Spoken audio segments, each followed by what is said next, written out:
Welcome to Health Raisers. Health Raisers don't just survive, together we thrive. I'm your host, Dr. Nadine.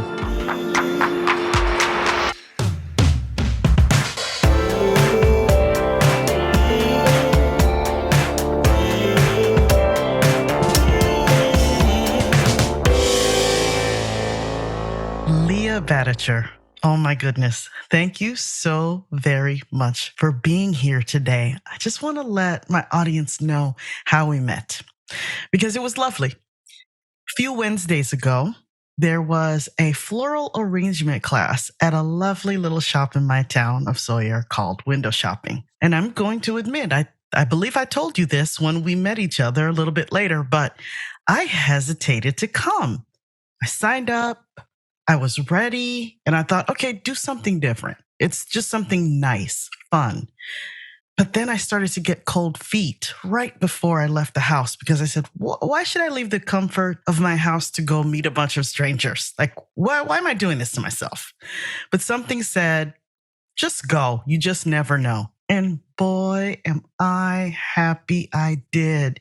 It was so lovely to connect with a group of like-minded, warm, giving, generous, open women. We had the deepest conversation like we had been friends for years. It was magic. It was so magical. It was so magical. And I do remember you sharing that you almost didn't come. And I so appreciate that because I have I will confess a bit of like an old curmudgeon self sometimes, like a hermit that sometimes is like, oh, why did I agree to do things with people in public? Get dressed. And I love people. And I sometimes have to go through, I'm like, why do I have to remind myself of this?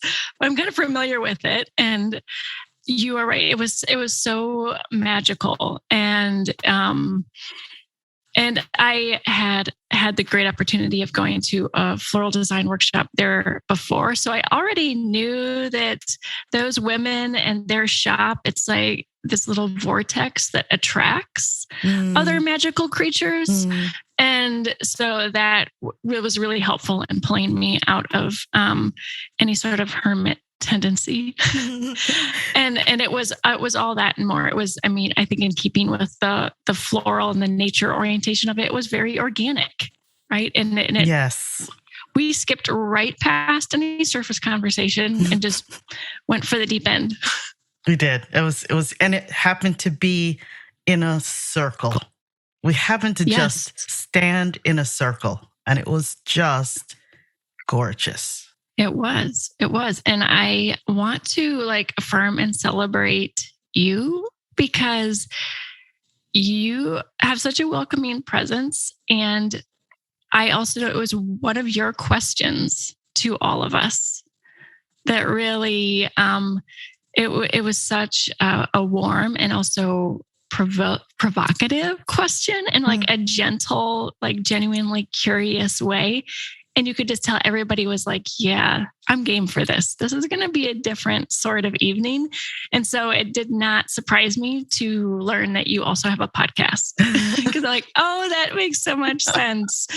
She's a storyteller. She's a communicator. She's somebody who can draw out other people's stories.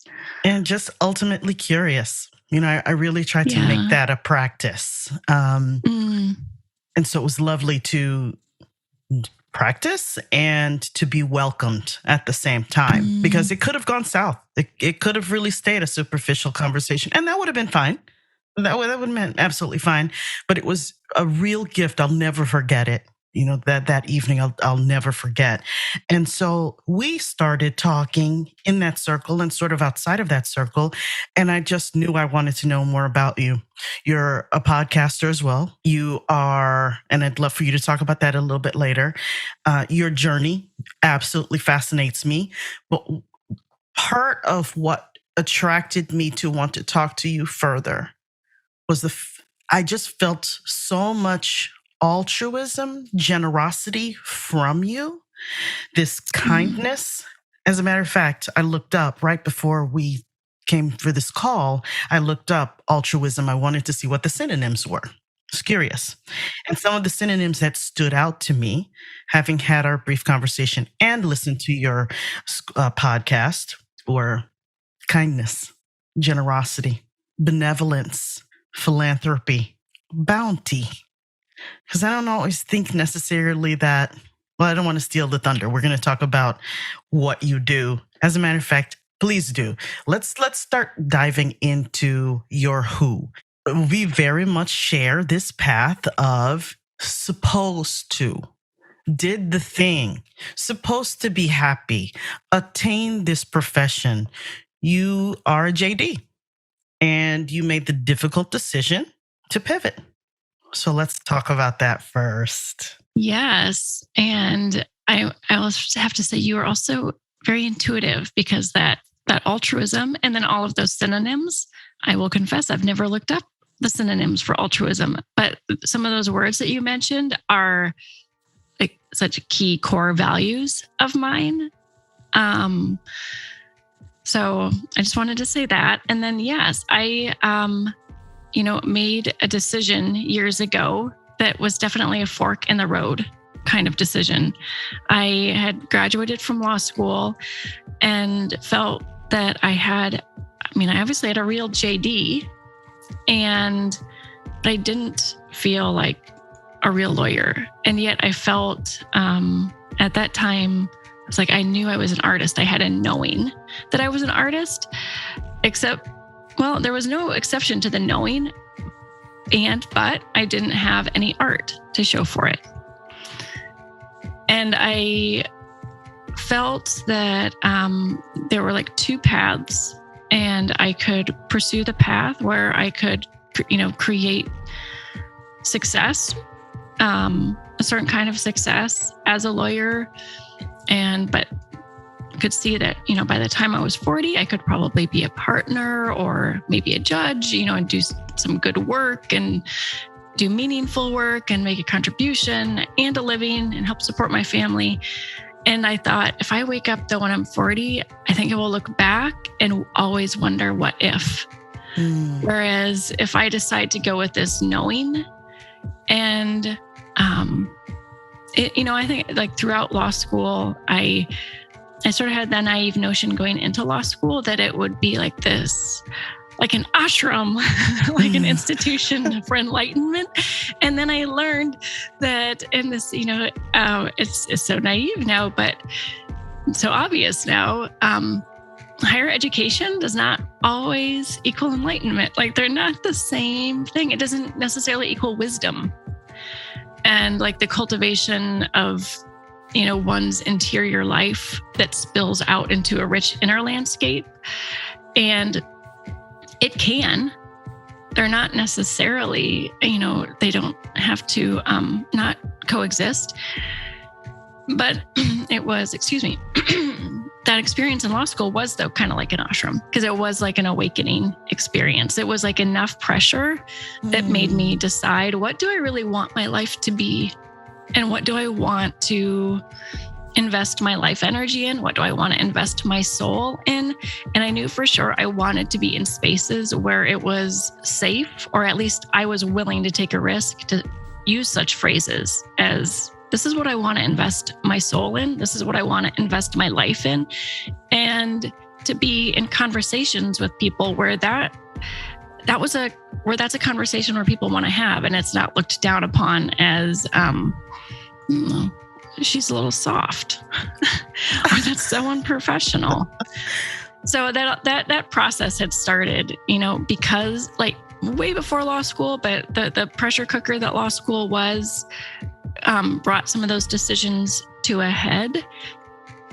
And so that by the time I graduated, I already had this knowing through a number of experiences that I didn't know exactly what it would look like, but I was meant to do something very creative. I was meant to be an artist. I felt like it had some sort of healing, teaching component as well, maybe psychology component, and that I was going to figure it out. And I was really committed to figuring it out. So I did work as an attorney for a while still.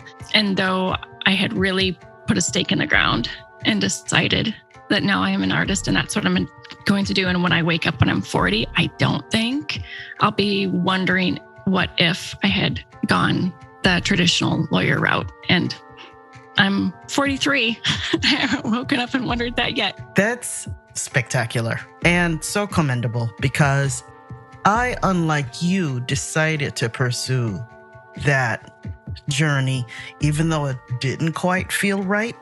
But I thought that it was part of the package. I thought it was part of the bargain. I signed up for this. I signed up for a painful journey to ultimately be happy. So I just really commend the wherewithal you had, the ability to make that choice, because I didn't think I had a choice. It took me until 40 actually to figure out that, oh, I must make a choice now, because now I'm in trouble, because my body has been telling me that I've been in trouble for years and I've been trying to ignore it. And it just came to a head with my depression. So I really, again, I admire the fact that you were able to say, I'm looking down this road and I don't want to wake up at that point and go, oh no, what if? Well, and I also believe everyone is walking the path that is theirs to walk, because sometimes when people say, oh, that was such a brave choice, sometimes I think, yes, and it felt like inevitable at that point. Part of me feels like I can't take a whole lot of credit for it because it also felt like I have to do this, because I had experienced, quite the depression in law school. And something, I don't know, I had like a sort of a spiritual split where I kind of crossed some sort of line, and I'm like, I don't think I can go back. I don't think I can actually exist going back. And I will say that it wasn't the road forward. It took me several years to create evidence for this knowing that I had. And it took several years because I think sometimes the assumption is that you make a decision like that, and then it's like, you're in alignment and you're in your flow. No, there's a lot of still like reconditioning and relearning that have to happen. And it was actually, after the day after I graduated law school, even though I was, also still working, knew I was going to work for a while as a lawyer, I set up an art studio, a makeshift art studio in the garage, which was the basement of where my husband and I lived in grad school. I cleaned everything out. I had inherited a box of art supplies from my paternal grandmother, who was always a champion of mine and had become an art teacher in her second act of life. And I was like, I don't know what I'm doing. I'm just going to start. And I taped a piece of paper up to the wall and just started with this box. And I'm like, I'm just going to throw myself into it and it's all going to work out. And 2 months later, I found myself like so miserable that I felt like I was on the brink again of the depression that had been nearly pretty crushing in law school. And I was like, okay, wait, what's going on here? I'm giving myself all this time and space and I'm committing to this. Why am I not feeling better?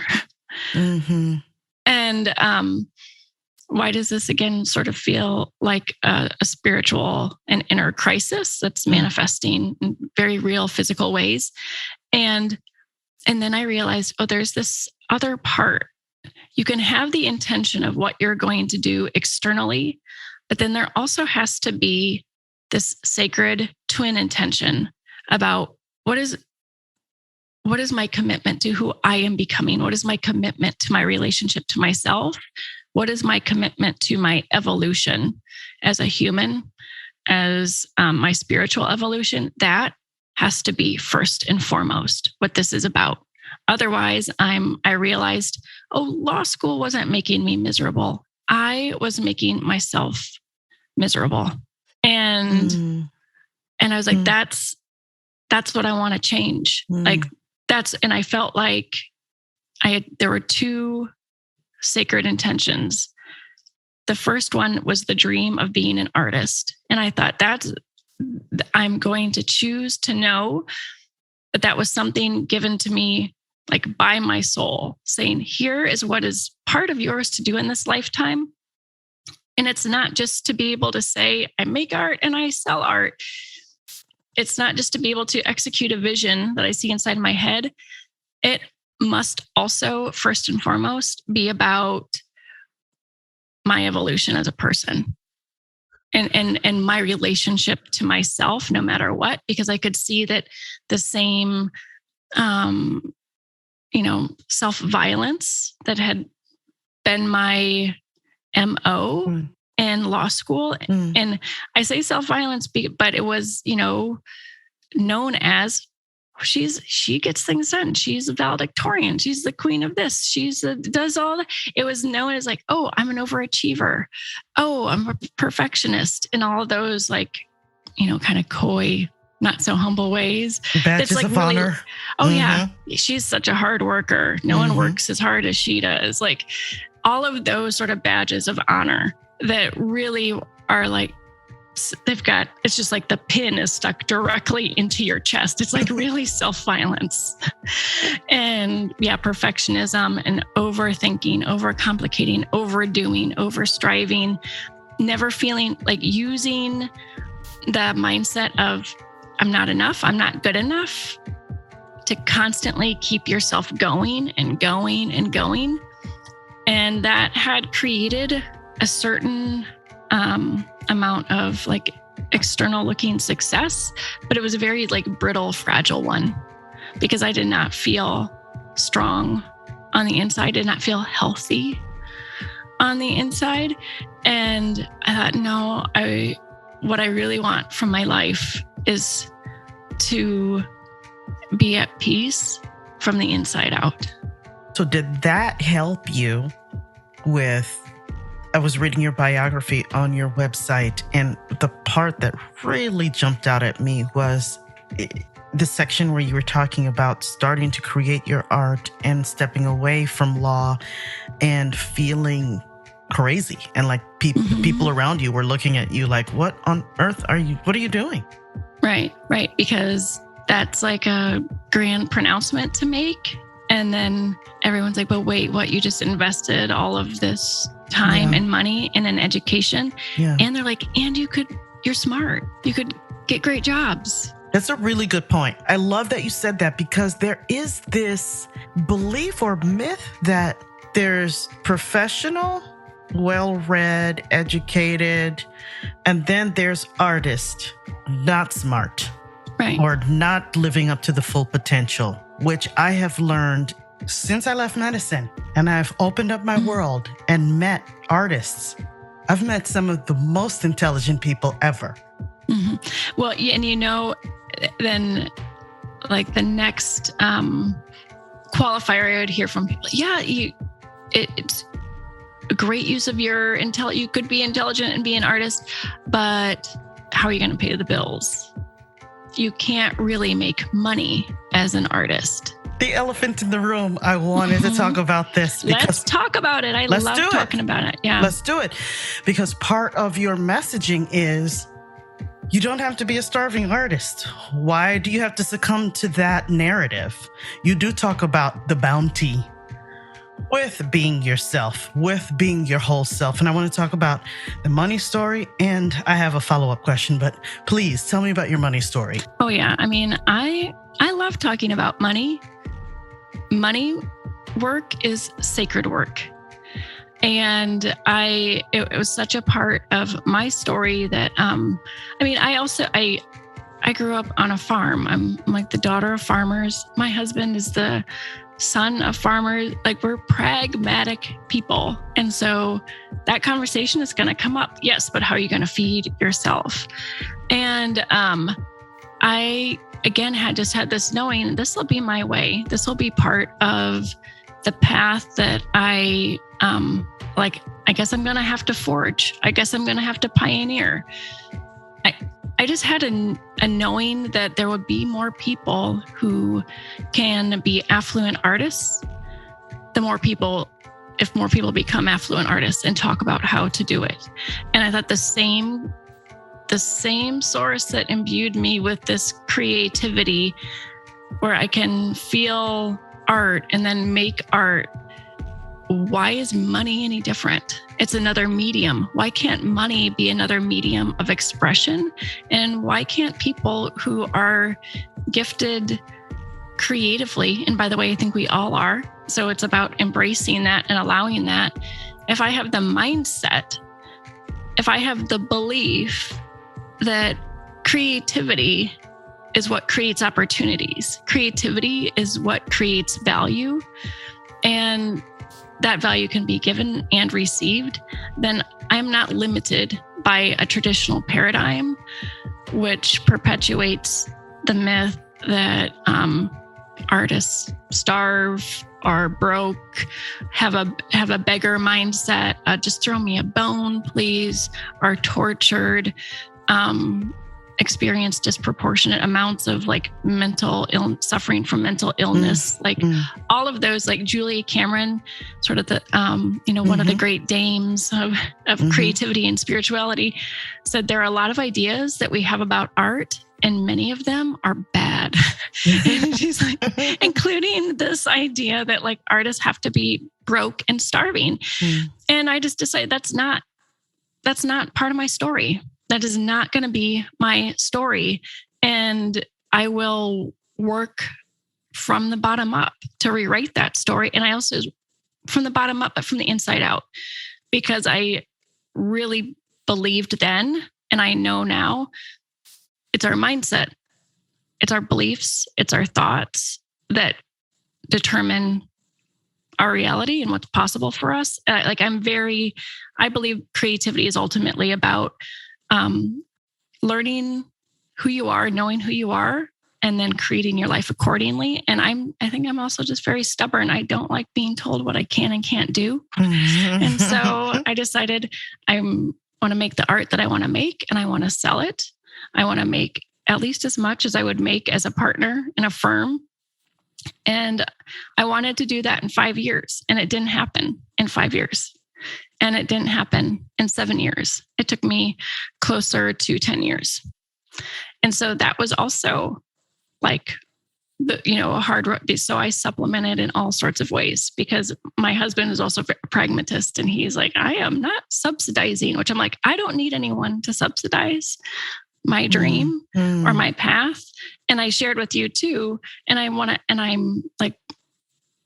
include this as part of the conversation, because I think this can be another elephant in the room in the money conversation. And I want to be an example of like that you can navigate all these conversations in a way that's in integrity for you and is very healing for your relationships, because we had to navigate some very difficult conversations and times, and coming from different ways of seeing the world, and still honoring one another. And that is messy, tricky work. Amen. Yes. Yeah. Yes. To all of that. I hear it. It was not a fun transition for me either, because at least you kind of knew what you were going to do. I had no idea what I was going to do when I stopped practicing. It's like, I just don't know what to do next. And that was horrible. What helped you most in that time? Surrender. Just surrendering to the fact that this is simply not working. This is not who I am. I'm dying because I can't express who I am. And it took the crisis for the people around me who love me to practice loving me a little bit more deeply. I mean, because that's the test, right? Like everyone can say, oh, we've been married for such a long time. It's just wonderful. We're so happy. It's like, okay, that's easy. Those are the easy things where we go to dinner, or, we go to a nice movie together. But love, to me, the practice of love is in those tough moments. Yep. Amen. Amen. I am so moved by some words, the phrase you just articulated. I was dying to express myself. And that's how I felt in law school. And that, stated another way, I was like dying to be myself. And I think this is why we are all creative. And for me, like the vision was, it came first in paintings, but that really, what that stood for was expressing me, like being me in the world, and being able to envision a world, including a marriage, in which I could be me in the world, really me, and be loved and accepted and fiscally responsible and successful. Like that the world like can make room for that. Like that is, that's like you think you did the first kind of passing through the fire of a spiritual crisis when you're like, make a commitment that this is like the surrender. And then you're like, oh God, okay, now things should get better. But then no, the second one is when you realize the reasons you hadn't made that choice earlier, because of the fear that who you are is somehow at odds with the people you love and a life you have come to think of as the one that you should live. And that's why a lot of people don't do the surrender thing until they like absolutely have to. And that's why the surrender thing is it's not passive, and it's not weak, and it's not for the faint of heart. And also, there's something so benevolent in it. Ooh, I'm feeling what you're saying so deeply. What came up for me was something I've never really said out loud, I guess, or really totally acknowledged. But there was this part of me at that point that said, will they still love me if they can really see me and know who I am? I hear you. I feel that. I've walked through that river, swam, or had my head underwater in that river. Yes.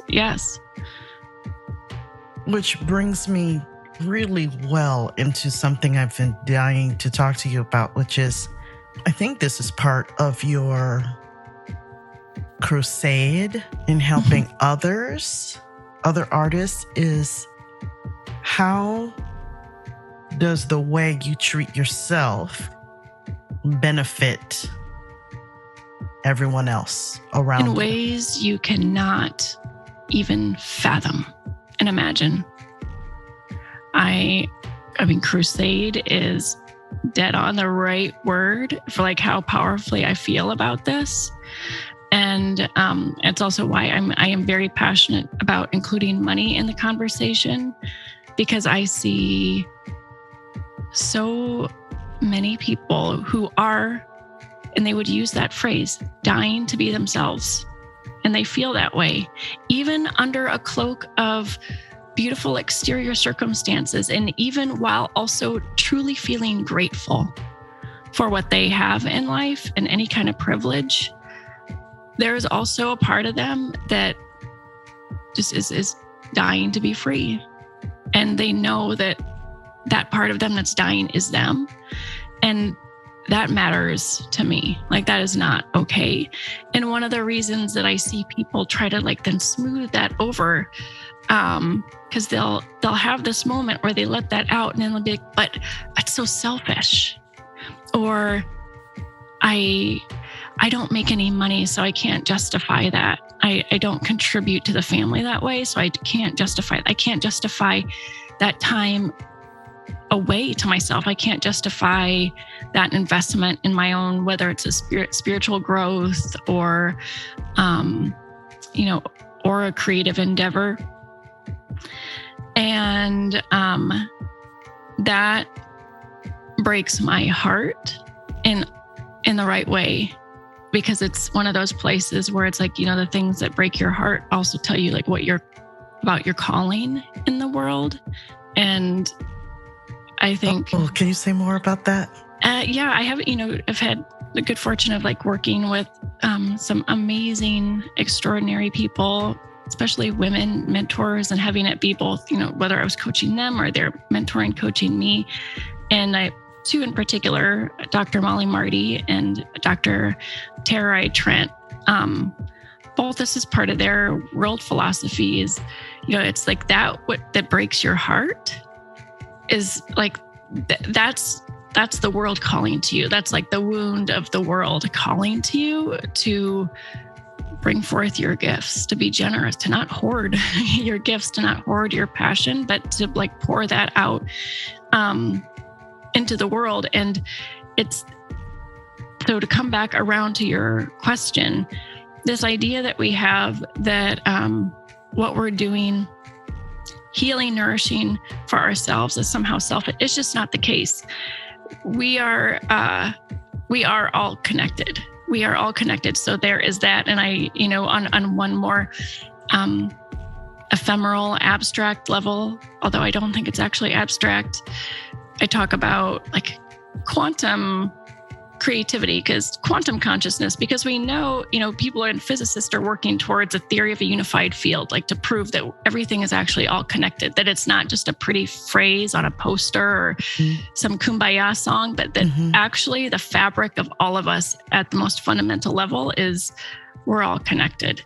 And then the way I see this playing out on a micro level, because I tend to work with groups of artists, mostly women, not always, but mostly women at a time. And the transformation of one, it is a catalyst and accelerates and amplifies the transformation of the group. And here's a couple of very fun stories. So part of not all of the work is about money, but it ends up being a big part of it because it's oftentimes people's main reason, excuse. Obstacle. And one of my clients, so I really hone in on this because I don't want them to have any limits to what they're able to do.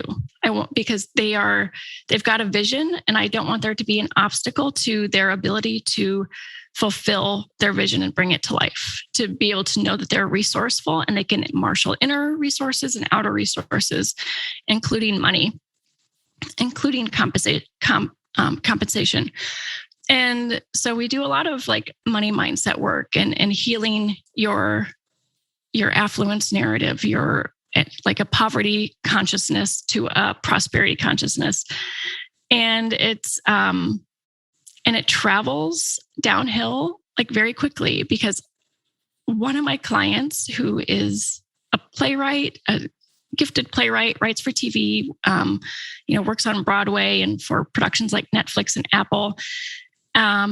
She also is a creativity coach. And I got out of a dance class last week and I looked at my phone and I had a text from her. And all I could see in the text was, "I won $1 million." And I was like, "What?" And I was like, I was so sweaty, I couldn't get my phone to open. I'm like, "What's the rest of the story?" And so I opened my phone and I realized she had cut and pasted a celebration from one of her clients. And this is a woman who has an incredible backstory, is a creative woman, an entrepreneur, is trying to pay for herself to go back to school to get a double degree psychology and like better her life. And so she'd been working on money mindset with this client. And she had gifted her some of the same books that we use in the art school programs and had been doing the same work. And so this woman had sent to my client the message that said, because of all the work we've been doing, she's like, "I've been so committed to changing my story around money." And for many of us, especially women, especially artists, we have intergenerational stories and legacies that we're changing around money. And that's for sure yes. It's not just our story. We are changing the story of our family, of our lineage. And that was definitely this woman's case. And she's like, "So I decided on my birthday," she had just paid for her tuition. She's like, "I literally had nothing left." And she's like, "But I found $10 in a book." And she went out and played the Mega Millions. She won $1 million. Oh my goodness. And I'm like, so that's kind of a sensational story, but that kind of thing happens. And then I had another client email me and say that she's an incredible singer-songwriter, a musician, touring musician, artist, and she also loves this craft of creativity coaching. So a client she'd been mentoring, who is an artist, had sent her a celebration saying she sold like $250,000 worth of art in a single transaction in her gallery. And so both clients were sending it back to me to say, this is, we're paying it forward. We're helping. And this is what people of this kind of spirit and heart do. They don't hoard, they amplify. And they teach others to do the same. And we very much come from the orientation that it's not just our money story that we're dealing with. It's not just going forwards. Like, we're not just also doing it for our family or our next of kin or even our neighbor. It goes backwards too. Like, we're healing it for our grandmothers, for our great grandparents. And before that, we are changing the entire narrative, the entire paradigm around it. It's so hard to deconstruct all of that, though. It's so deeply embedded for some of us. I would say, I'm just going to speak for myself. It's hard to deconstruct that money story being tied to worth and being tied to ability or lack thereof, deserving of. Gosh, I could just keep going. Oh my gosh. And I'm getting so excited hearing you talk because I hear you say it's hard too. And I'm like, oh boy, this would be fun. It's because it's mind blowing to know the change that you can create. It's mine. And one of those thoughts that keep money stories that are less than desirable perpetuating is the thought that this is so deep, this is so hard, I will make a dent. But those are just thoughts too. What if it's not? What if it's not? And what if it is sometimes? And those times it's not a problem, but it's more like, well, that's why you go to the gym, because you lift heavy weights to get strong. And in that way, you start to realize, and this is where I talk about everyone being an artist, because a true artist, like, you use everything that comes to you for you. So if a money story feels heavy and deep, like, I am going to use my quest, my crusade to change this to become the spiritual warrior that I am meant to be. Okay, let me ask you this. So I'm a Seth Godin fan. I've done a lot of coaching in Akimbo, an organization that he founded, and in the Alt-MBA. And one of the principles that he talks about quite a bit is, and he wrote a book about this called The Dip. Mm-hmm. So knowing that you're on a journey to do the work you're supposed to do. And there are going to be multiple dips where you find yourself questioning, why am I doing this? Or like, I can't do this anymore. I want to stop. And I find that not seeing results, and the Bhagavad Gita talks about just doing the work, and you're not being tied to the result. Right. Let that go. Just do the work. But at the same time, in a human body on this earth, sometimes it is discouraging to go, I'm not seeing the results, the fruits of my labor. And it's hard to swim through that dip. And I hear you. Is it because of the narrative, or is it being too tied to a certain outcome? Let's go back to what you talked about earlier. You said you had a 5-year goal, but then it didn't happen at 7. It didn't happen until 10. So how are you sustaining yourself? So I imagine there were dips in there for you. Yeah. What was sustaining you? Why didn't you stop? Because I thought I would be having a conversation with someone like you someday, who was like, but wait, when it didn't come, and it didn't come after 5 years and 1 day, and it didn't come after 5 years and 2 days, didn't come 7, didn't come 9, didn't come 9 and 364. What I thought about what I was going to say to someone else. So my story I knew was not just for me. At some level, fundamentally, I knew, yes, it needed to be about me. I couldn't gloss over that. I couldn't spiritually bypass the things that were like difficult for me. I couldn't spiritually bypass the dips. And I reluctantly came to understand nobody actually bypasses the dip, and you have to. The dips are part of it. You surrender to it. They're not actually. The obstacle is the way. That the dips are actually every bit a part of my story about affluence influence and about how the dips are every bit, they don't negate what I believe, deepens my knowing that I know what I know. And I know that this works, and that I know that the human spirit triumphs through the dip, is stronger through the dip. And I say that like fully knowing I hit the bottom of many of the dips, like bounced on my face across the gravel.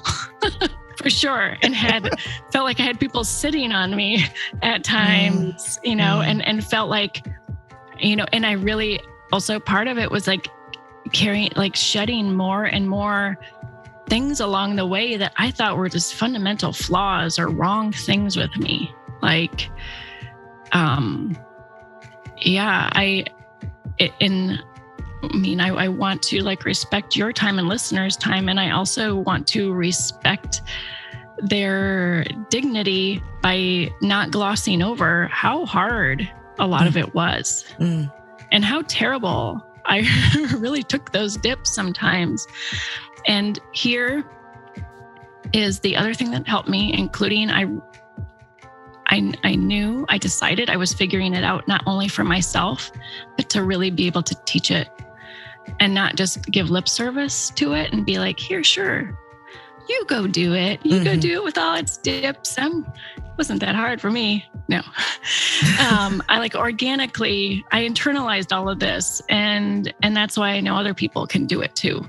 And the other thing that helped me time and time again, I would be sitting on there on the sewer bottom of one of those dips. And I'd be like, but are you going to quit? Are you really not going to do this? And I was like, oh, right. So all this self-loathing that you do when you're down here in the sewer, all of this beating up on yourself or feeling bad because you don't believe in yourself enough, you're not creating it yet, no one likes it yet, or no one's getting it, you're not seeing any, like all of these ways you are just, being so hard on yourself, but you're not going to quit. Are you going to quit? Can you quit? And I was like, oh, no, actually, there's no way I'm not doing this. There's no way I'm not doing this. So why don't I lighten the load a little bit? If there's no way I'm not doing this, and I know doing this is going to mean dips, do I at least have to add to the sewer pile when I'm down here on myself? No. And it's like the great spiritual teachers say, the human conditioning, we're not trying to solve for the human conditioning. We're not trying to escape pain. That's part of the human condition, mortality, but suffering is a choice. And I can work towards reducing places where I am fabricating suffering for myself. Needless suffering. Wow. Thank you for the much needed reminder. Who's in charge? Choice, agency. We are not our thoughts. No. We are not our emotions. They're information. They're really neither good nor bad. I'm really trying to think about that with more intention lately. It's taking the judgment out of, I feel this way or I'm having this thought. Well, they're fleeting. Maybe they're saying something. Maybe they're an indication of something. Maybe they're not. But I am free to make the decision and act accordingly. It's such good work, and it's ongoing work. It's heavy lifting. Like I have practices around like thought inquiry practices that I still do. I mean, they're necessary to me. It's part of like an active meditation. Like it's a way of life. Because with a human existence and a human brain doing what it does, it accumulates things, and it tends to accumulate things that because of the negative bias of our brains, and has its evolutionary purposes, but that negative bias can start to like accrue so much negativity that we begin to believe is who we are.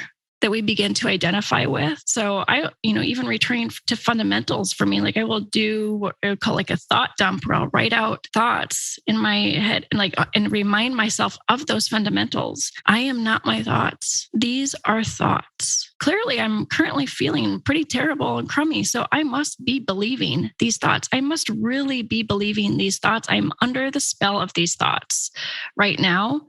And I am not believing what I know to be true, which is I am not my thoughts. So I put them on paper to create a distance. And for me, then go for a walk until I come into, and it took me years of like meditation and this kind of work to have this experience where it was like the clouds parted. And I'm like, oh my God, that's the best thing you could ever hear as a human. You are not your thoughts. Mm-hmm. And I had this, why didn't anyone ever tell me this before?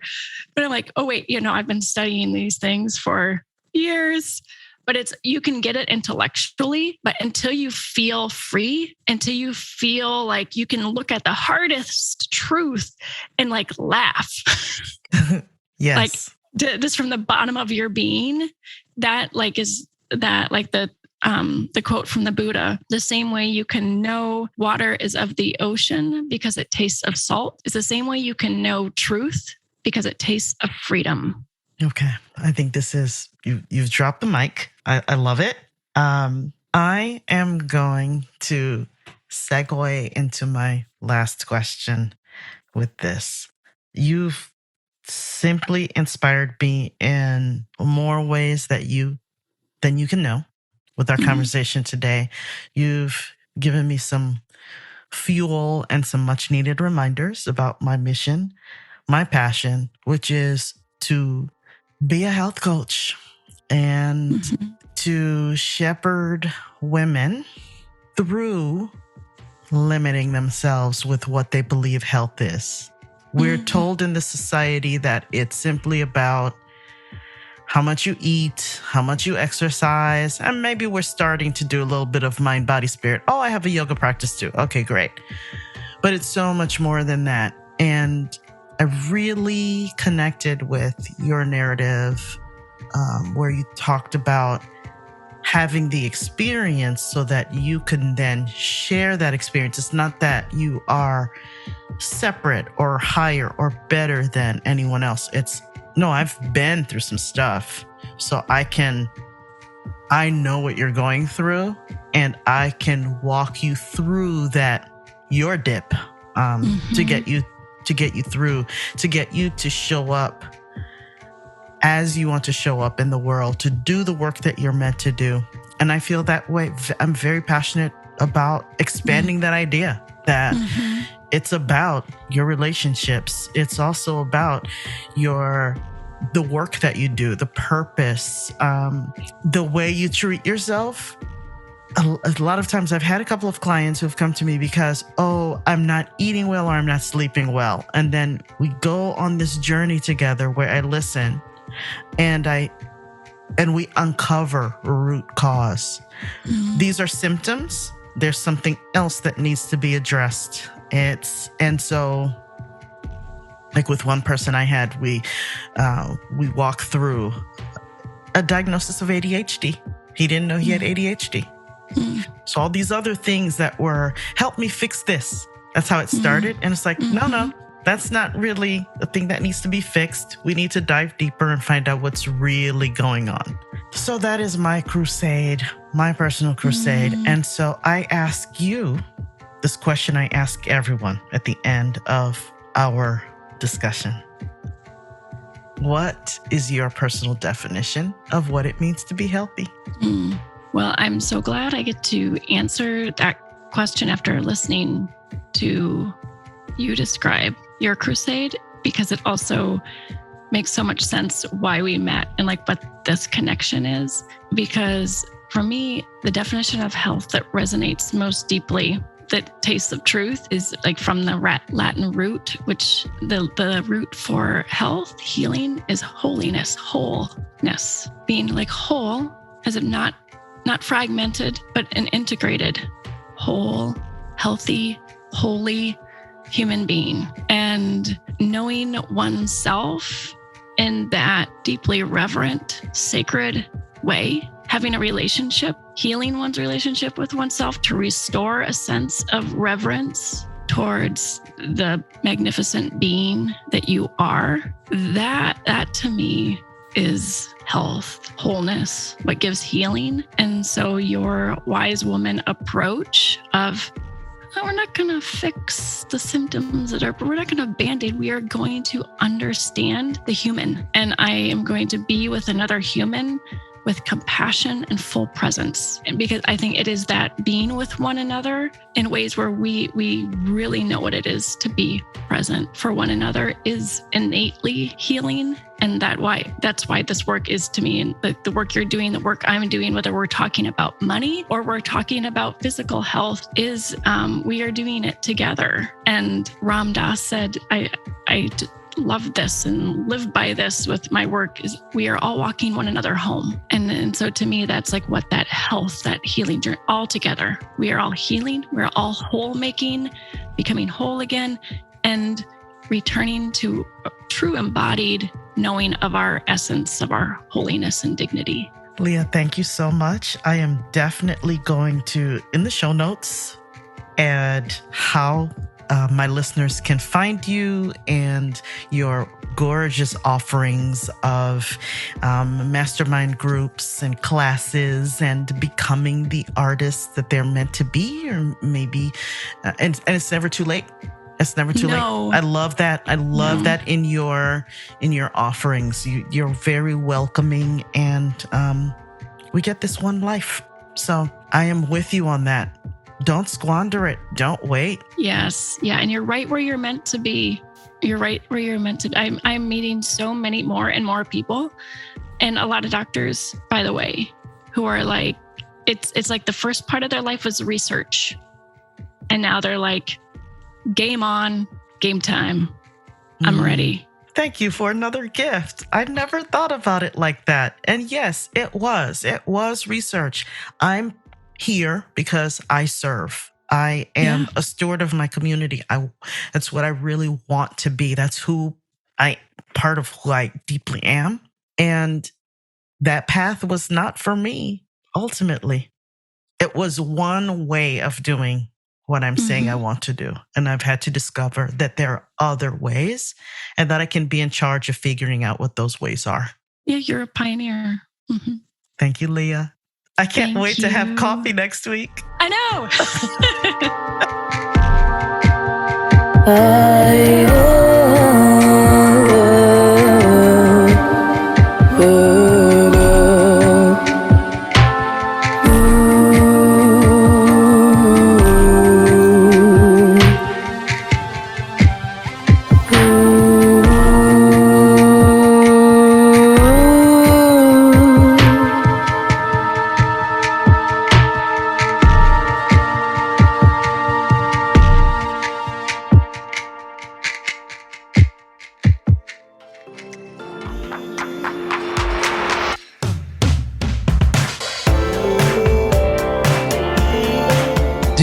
Lovely woman who would enjoy practicing yoga with us from the comfort of her own home? We foster a peaceful, happy, and safe space in our online yoga classes. Community and relationships matter, so there are no more than 10 women per class. And because we want it to be a good fit, the first month is free for new students. So what are you waiting for? Join today. Book at npkhealthintegration.com. Hope to see you soon.